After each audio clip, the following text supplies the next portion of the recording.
Hello. അപ്പോൾ നമ്മൾ ഇന്ന് നോക്കാൻ പോകുന്നത് 4 ടോപ്പിക്സാണ്. Distance, displacement, speed, velocity. ഫിസിക്സിലോട്ട് വരുമ്പം ഏറ്റവും ബേസിക് ആയിട്ടുള്ള കുറച്ച് ഡെഫിനിഷൻസ് അതാണ് നോക്കുന്നത്. അപ്പോൾ ആദ്യം നമ്മൾ ഡിസ്റ്റൻസ് എന്താണെന്ന് നോക്കുന്നു. Distance is the total length travel by an object regardless of direction. അപ്പം ഇതാണ് എൻ്റെ സ്കൂളെന്ന് ഓർത്തു. ഇതാണ് എൻ്റെ ബസ് സ്റ്റോപ്പ്. അപ്പോൾ എനിക്ക് സ്കൂളിൽ നിന്ന് ബസ് സ്റ്റോപ്പിലോട്ട് പോകേണ്ട വഴി എന്ന് പറയുന്നത് ഇങ്ങനെ പോയിട്ട് ഇങ്ങനെയാണ് എനിക്ക് ബസ് സ്റ്റോപ്പിലോട്ട് പോകേണ്ട വഴി. ഈ വഴീനെയാണ് നമ്മൾ പറയുന്നത് ഡിസ്റ്റൻസ് എന്ന്.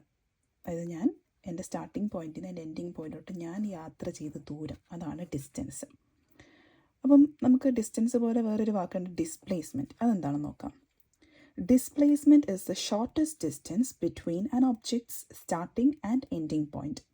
അപ്പോൾ എന്താണ് ഇവിടെ ഡിഫറൻസ്? ഡിസ്റ്റൻസ് എന്ന് പറയുന്നത് ടോട്ടൽ ലെങ്ത്താണ്. അപ്പം ഇവിടെ നിന്ന് ഞാൻ ഇവിടെ വരെ വന്നു, എന്നിട്ട് ഞാൻ തിരിഞ്ഞ് ഇങ്ങോട്ട് വന്നു, മൊത്തം വേണം. അതേസമയം ഡിസ്പ്ലേസ്മെൻറ്റ് എന്ന് പറഞ്ഞാൽ ഷോർട്ടസ്റ്റ് ഡിസ്റ്റൻസ് ആണ്. അപ്പം ഈ പോയിന്റിൽ നിന്ന് എൻ്റെ സ്കൂളിൽ നിന്ന് എനിക്ക് ബസ് സ്റ്റോപ്പിലോട്ട് എത്താൻ ഈ വഴിയല്ല, അതൊരു കുറുക്ക് വഴിയുണ്ട്. ആ കുറുക്ക് വഴിയാണ് ഇങ്ങനെ. ഈ കുറുക്ക് വഴി ഇതിനേക്കാളും ഷോർട്ടാണ്. ഈ കുറുക്ക് വഴിയാണ് നമ്മൾ എന്ത് പറയുന്നത്? Displacement. Shortest distance travelled between 2 points is the displacement and the total length covered is the distance. അതാണ് അത് തമ്മിലുള്ള വ്യത്യാസം. അപ്പം ഇത് ഈ ഒരു വ്യത്യാസം മാത്രമല്ല, നമ്മൾ പൊതുവെ പറയുമ്പം distance is A scalar quantity. ഇനി എന്താണ് ഈ സ്കേലാർ ക്വാണ്ടിറ്റി? സ്കേലാർ ക്വാണ്ടിറ്റി എന്ന് വെച്ച് കഴിഞ്ഞാൽ ഡിസ്റ്റൻസിൽ ഡയറക്ഷൻ വലിയ ബാധകമല്ല, മാഗ്നിറ്റ്യൂഡ്, അതായത് എത്രയാണ് ആ ഒരു നമ്പർ, അതാണ് മോർ ഇമ്പോർട്ടൻറ്റ്. അപ്പം ഞാൻ വലത്തോട്ട് പോയിട്ട് ഇടത്തോട്ട് വന്നിട്ട് പിന്നെ തിരിഞ്ഞ് നടന്നു, അങ്ങനെയൊന്നും പറയണ്ട. നമ്മൾ എത്രയാണ് ഡിസ്റ്റൻസ് അവിടെ? 5 മൈൽ, 3 കിലോമീറ്റർ, 2 മീറ്റർ, ഇങ്ങനെയൊക്കെ നമുക്ക് പറയാൻ പറ്റുന്ന ഡിസ്റ്റൻസ് എന്ന് പറയുന്നത് എന്താണ്? മാഗ്നിറ്റ്യൂഡേ ഉള്ളൂ, ഡിറക്ഷൻ ഇല്ല. അതേസമയം ഡിസ്പ്ലേസ്മെൻറ്റ് എന്ന് പറയുമ്പം അത് usually measured in A straight ലൈനാണ്. അപ്പം ഇങ്ങനെയൊരു സ്ട്രെയിറ്റ് ലൈനായിരിക്കും നമ്മൾ ഡിസ്പ്ലേസ്മെൻറ്റ് മെഷർ ചെയ്യുക. ഈ 2 പോയിൻറ്റ്സ് തമ്മിലുള്ള ഷോർട്ടസ്റ്റ് ഡിസ്റ്റൻസ്. അപ്പോൾ അത് നമ്മൾ യൂഷ്വലി ഒരു സ്ട്രെയിറ്റ് ലൈൻ വെച്ചാൽ മാർക്ക് ചെയ്യുക. അതിന് ഒരു ഡയറക്ഷൻ ഉണ്ട്. ഒന്നെങ്കിൽ ഇവിടെ നിങ്ങോട്ട്, അല്ലെങ്കിൽ ഇവിടെ നിങ്ങോട്ടെന്ന് നമ്മൾ സ്പെസിഫൈ ചെയ്യണം. അപ്പം ഡയറക്ഷൻ സ്പെസിഫൈ ചെയ്യണം, അതുപോലെ തന്നെ മാഗ്നിറ്റ്യൂഡും ഉണ്ട്. അപ്പോൾ രണ്ടും കൂടി വരുന്നതുകൊണ്ട് അതെന്താണ്? വെക്റ്റർ ക്വാണ്ടിറ്റിയാണ്, സ്കേലാർ അല്ല, വെക്റ്റർ ക്വാണ്ടിറ്റിയാണ്. അടുത്തത് നമുക്ക് സ്പീഡ് എന്താണെന്ന് നോക്കാം. Speed is equal to distance travelled by time taken. അപ്പം ഇത്ര യൂണിറ്റ് ടൈമിൽ എത്ര ദൂരം സഞ്ചരിച്ചു, അതായത് പ്രോപ്പറായിട്ടുള്ള ഡിസ്റ്റൻസ് എത്ര സഞ്ചരിച്ചു. ഡിസ്പ്ലേസ്മെൻ്റ് അല്ല, ഡിസ്റ്റൻസ്.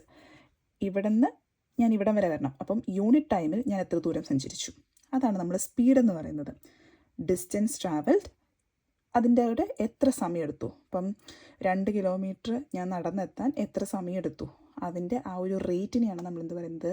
സ്പീഡ് എന്ന് പറയുന്നത്. അപ്പം സ്പീഡും ഡിസ്റ്റൻസും ടൈമും റിലേറ്റ് ചെയ്തിട്ട് നമുക്ക് ഫോർമുലാസ് ഉണ്ട്, നമുക്ക് ക്വസ്റ്റ്യൻസ് വരും. അപ്പോൾ ഫോർമുലാസ് യൂസ് ചെയ്യണം. അപ്പോൾ അതിന് വേണ്ടിയിട്ട് ഈ ട്രയാങ്കിൾ എപ്പോഴും യൂസ്ഫുൾ ആയിരിക്കും, പല ബുക്സിലും ഞാൻ കണ്ടിട്ടുണ്ട്. അപ്പം ജസ്റ്റ് ഇതൊക്കെ ഓർത്തിരിക്കാൻ പാടാണെങ്കിൽ ഇത്ര ഓർത്തിരിക്കുക. മുകളിലൊരു ഡി എഴുതുക, താഴെ എസ് എഴുതുക, ടി എഴുതുക. അപ്പം നമ്മുടെ ക്വസ്റ്റ്യൻ നമുക്ക് സ്പീഡ് തന്നിട്ടുണ്ട് ക്വസ്റ്റ്യനിൽ, അതുപോലെ ടൈം തന്നിട്ടുണ്ട്. ഡിസ്റ്റൻസ് നിങ്ങൾ കണ്ടുപിടിക്കുക. അപ്പോൾ ഡിസ്റ്റൻസ് അങ്ങ് പൊത്തിപ്പിടിക്കുക. സ്പീഡുണ്ട് ടൈമുണ്ട്. നമ്മൾ എന്താ ചെയ്യേണ്ടത്? സ്പീഡ് മൾട്ടിപ്ലൈഡ് ബൈ ടൈം എന്ത് കിട്ടും? ഡിസ്റ്റൻസ് കിട്ടും. ഇനി ഡിസ്റ്റൻസ് തന്നിട്ടുണ്ട്, സ്പീഡ് തന്നിട്ടുണ്ട്, നമുക്ക് ടൈം കണ്ടുപിടിക്കേണ്ടത്. ടൈം കൂത്തിപ്പിടിക്കാം.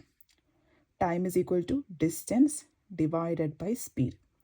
ഇനി സ്പീഡും ഡിസ്റ്റൻസ് തന്നിട്ടുണ്ടെങ്കിൽ ഡിസ്റ്റൻസും ടൈമും തന്നിട്ടുണ്ട്, സ്പീഡ് കണ്ടുപിടിക്കണമെങ്കിൽ ഡിസ്റ്റൻസ് ഡിവൈഡഡ് ബൈ ടൈം.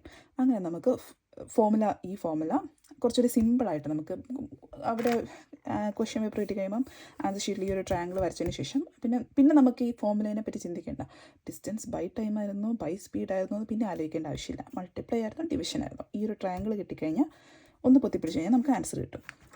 ഇനി നമ്മൾ സ്പീഡിനെ പറ്റിയും പറഞ്ഞു. അടുത്തത് velocity is the rate of change of displacement of object.